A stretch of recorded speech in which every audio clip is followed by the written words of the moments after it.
এবারে আমরা একটু ব্রেকফাস্টটা করে নেব। খুব সকালে বেরিয়েছি বলে ব্রেকফাস্ট করা হয়নি। এখন দাঁড়িয়েছি রাস্তার ধারে ছোট্ট একটা দোকানে, মোমো খাওয়ার ইচ্ছা আছে।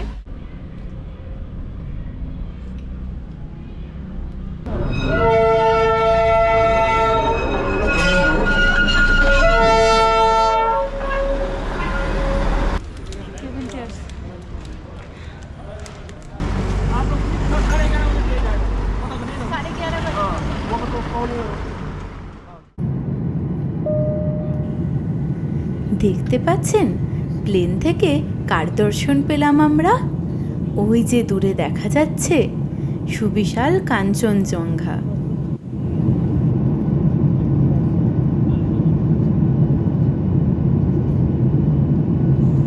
আরেকটি সুন্দর দিনের শুরু আজ এখান থেকে। ফাইনালি আমরা বাগডোগরা এয়ারপোর্টে পৌঁছে গেছি। এবার কার্শিয়াং যাওয়ার পালা। অপেক্ষা করছিল গাড়ি আমাদের জন্য। প্রথম ডেস্টিনেশন এয়ারপোর্ট থেকে কার্শিয়াং। গাড়ি আগের থেকেই বুক করা ছিল, আপনারা চাইলে এনাকে কন্ট্যাক্ট করে নিতে পারবেন। গাড়ি ছুটে চলেছে উত্তরবঙ্গের অনন্য সুন্দর সারি সারি চা বাগানের মধ্যে দিয়ে। আর যতদূর পর্যন্ত চোখ যায় শুধুই সবুজ আর সবুজ। হঠাৎ করেই গাড়ির জানালার কাঁচটা নিচে নামাতেই ঠান্ডা হাওয়ার ঝটকা যেন আমাদের কাঁপিয়ে দিল। সময়টা ফেব্রুয়ারির প্রথম সপ্তাহ। খুব ভোর ভোর ব্যাঙ্গালোর থেকে বেরিয়ে গিয়েছিলাম নর্থ বেঙ্গলের উদ্দেশ্যে। কার্শিয়াং প্রায় পৌঁছেই গেছি। কার্শিয়াং পৌঁছানোর একটু আগে আমরা দাঁড়ালাম ব্রেকফাস্ট করতে। খুব সকালে বেরিয়েছি তাই ব্রেকফাস্ট করা হয়নি। আর যে দাদার গাড়ি করে আমরা কার্শিয়াং যাচ্ছি আজকে, দাদাকে বললাম যে এমন কোনো জায়গায় দাঁড়াতে যে পাহাড়ের ধারে সেই ভিউটাও আমরা পাবো, আর তার সাথে গরম গরম মোমো আজকে এনজয় করা যাবে। আর সত্যি জায়গাটা এত সুন্দর লাগছে, ভিউটা খুব ভালো বোঝা যাচ্ছে না কারণ পুরো মেঘে ঢেকে গেছে, তার সৌন্দর্য অনেকটাই আলাদা। আর তার সাথে আমরা অর্ডার করেছি আজকে চিকেন মোমো আর পাহাড়ের সেই সুপি ম্যাগি। চারিদিক ঢাকা পড়েছে মেঘের চাদরে। ব্যাঙ্গালোরে এই সময় ওয়েদার খুব একটা ঠান্ডা নয়, তাই হঠাৎ করেই এরকম ঠান্ডা কুয়াশাচ্ছন্ন ওয়েদার পেয়ে আমাদের আনন্দ যেন আর ধরছেই না। চলে এসেছে গরম ধোয়া ওঠা ম্যাগি আর পাহাড়ের স্পেশাল মোমো। পশ্চিমবঙ্গের বাঙালি হওয়ার কারণে পাহাড়ের সাথে আত্মার এই অটুট সম্পর্ক তো থেকেই যায়, তাই এই সব কিছুর টানে বারবার ফিরে আসা পাহাড়ে।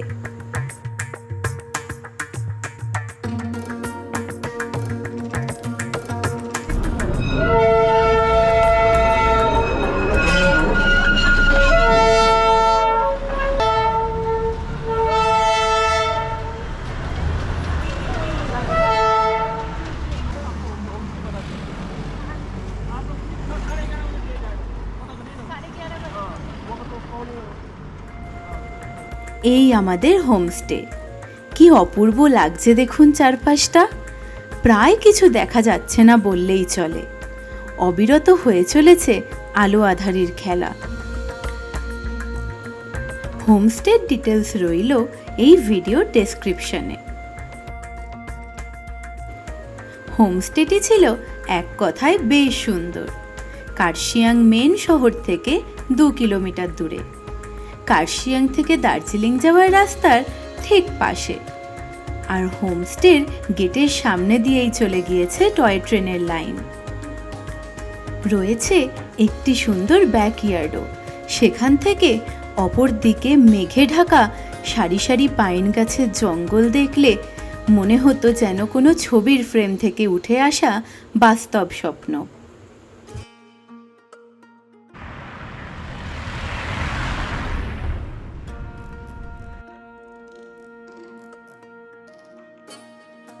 দার্জিলিং যায় নেই না? ওকে। কতক্ষণ ধরে দাঁড়িয়ে আছে, কার পাচ্ছে না? খুব বেশিক্ষণ না, হলো 5 মিনিট মতো দাঁড়িয়ে আছি, এখনও শাটল কার পাচ্ছি না। দেখা যাক, ফিঙ্গার ক্রস, যত তাড়াতাড়ি পাই তত তাড়াতাড়ি দার্জিলিং পৌঁছানো যাবে, না হলে বিকেল হয়ে গেলে আর ঘুরে দেখা যাবে না।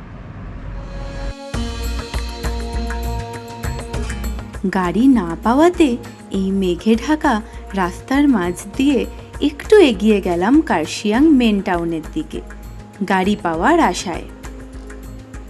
অপূর্ব সুন্দর ছিল সেই মুহূর্তটা।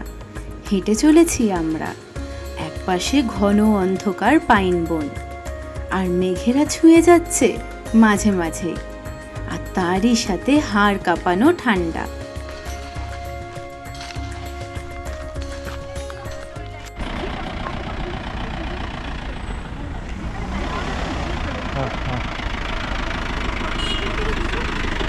टू आदमी टू पीछे पीछे में कितना करके है दार्जिलिंग 150 रुपया है। जल्दी जल्दी जल्दी जल्दी पीछे हाँ चलो चलो चलो। অবশেষে পাড়ি দিলাম দার্জিলিংয়ের পথে।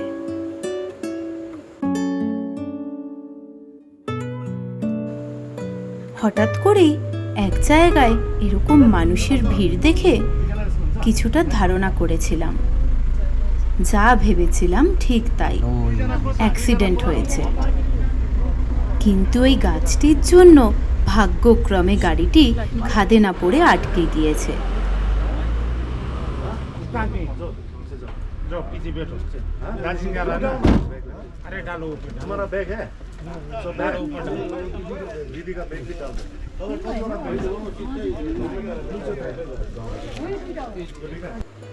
ভগবানের অশেষ কৃপা যে বড় ধরনের কিছু ঘটেনি। প্যাসেঞ্জাররা সবাই ভালো আছেন, সামান্য একটু আঘাত পেয়েছেন। আর ওখানকার কর্মরত পুলিশরা বেশ তৎপরভাবেই আহত প্যাসেঞ্জারদের পথ চলতি গাড়ি দাঁড় করিয়ে তাদের ফেরার ব্যবস্থা করেছেন। বেশ ভালো লাগলো। আমরাও পৌঁছে গিয়েছি ঘুম স্টেশনে। আমাদের এই ট্রিপে আসলে দার্জিলিং আসাটা প্ল্যান করা ছিল না, কিন্তু নর্থ বেঙ্গলে আসবো, তাও আবার কার্শিয়াংয়ে। দার্জিলিং না এসে থাকা যায় বলুন?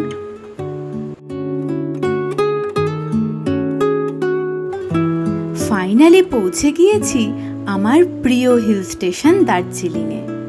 সেই আবেগটা হয়তো ভিডিওর মাধ্যমে আপনাদের সামনে তুলে ধরাটা একটু অসম্ভব। শাটেল কারে এলে নেমে পড়তে হবে এখানেই। দার্জিলিং মেল থেকে বেশ কিছুটা নিচে বিখ্যাত এই মার্কেটের নাম চক বাজার। বেশ খানিকটা খাড়াই সিঁড়ি পেরিয়ে আমাদের পৌঁছাতে হবে মেন মেল রোডে।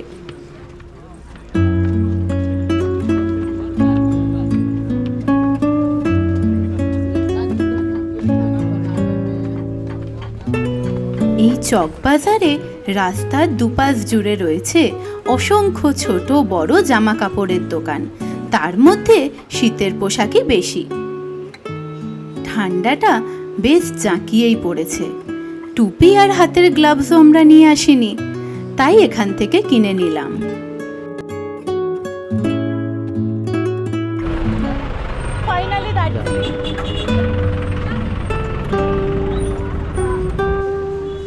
মা, বাবা আর ভাইয়ের সাথে আমি দার্জিলিং এসেছিলাম লাস্ট সেই 2019 সালে।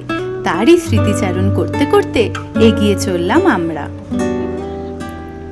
আর এই কয়েক বছরেই জানেন বেশ অনেকটাই পার্থক্য চোখে পড়ল। আগে এই মল রোডের দুপাশ জুড়ে দেখা যেত ছোট ছোট ভিন্ন ধরনের দোকানপাট, কিন্তু এখন এই রাস্তার অতিরিক্ত ভিড় এড়ানোর জন্য মলের ঠিক পেছন দিকটাতেই তাদের স্থায়ী দোকানের ব্যবস্থা করা হয়েছে। আর গল্প করতে করতেই পৌঁছে গেলাম আমাদের সবার প্রিয় গ্লেনারিসে। লাঞ্চটা আজকে এখানেই সেরে নেব।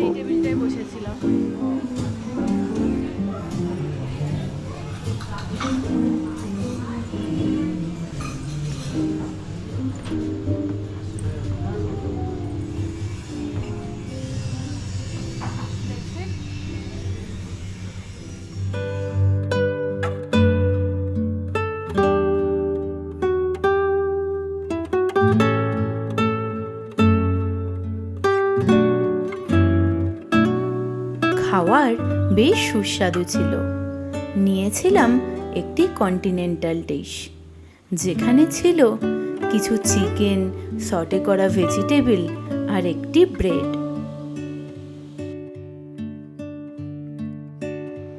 লাঞ্চ সেরে বেশ খানিকটা সময় কাটালাম এই মেলে।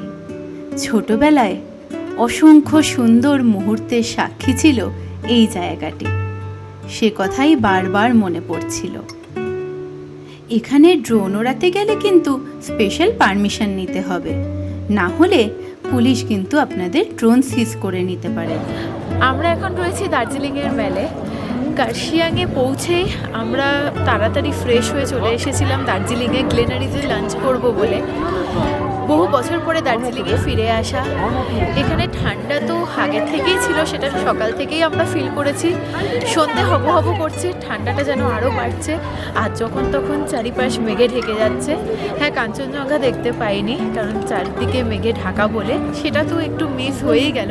কিন্তু কোনো ব্যাপার না, এত বছর পরে বাঙালির সাথে দার্জিলিংয়ের যে কানেকশানটা হার্ট টু হার্ট, সেটা ফিরে পেয়ে খুব ভালো লাগছে। পরন্ত বিকেল আর হাড় হিম করা ঠান্ডায় দার্জিলিংকে নতুন রূপে, নতুনভাবে আবার চেনার সুযোগ পেলাম। কার্শিয়াংয়ের পথে রওনা হওয়ার আগে মন যেন আবার বলে উঠল, পায়ে পা মিলিয়ে হাঁটা যাক মলের পেছনের সেই নির্জন রাস্তা ধরে। চারপাশের নিস্তব্ধতা আর ওই আলো আধারিতে ঢাকা পাহাড়ি রাস্তা যেন বলে উঠল, দেখা হবে খুব তাড়াতাড়ি।